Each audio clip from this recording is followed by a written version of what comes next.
Vote গণনা বিকেলবেলাই শেষ হয়ে গেছে, কিন্তু মাগরিবের আজান পড়ছে, এখনো ভোটের ফলাফল প্রকাশ করছে না। সবাই অপেক্ষায় আছে, অধীর অপেক্ষা। আর এর ভিতরে ভিডিও করতে গেলে ওদের যত সমস্যা, কেন এত সমস্যা হয় সেটা জানি না। নিজ থেকে দেখাচ্ছিল যে ভিডিও করছি, সেজন্য ক্যামেরাটা একটু সরিয়ে নিয়েছিলাম।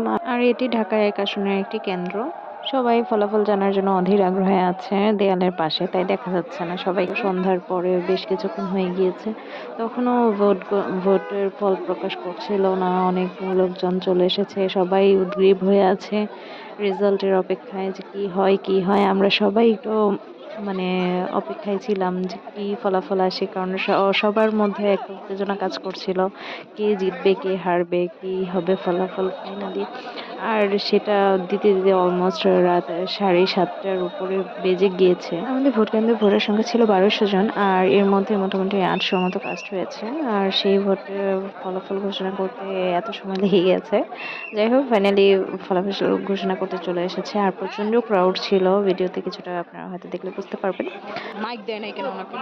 তারপর ফাইনালি ফলাফল প্রকাশ করেছে, আর তার মধ্যেই আমার ফোনের স্টোরেজ শেষ হয়ে গিয়েছে, তাই সম্পূর্ণ ফলাফল দেখাতে পারলাম না।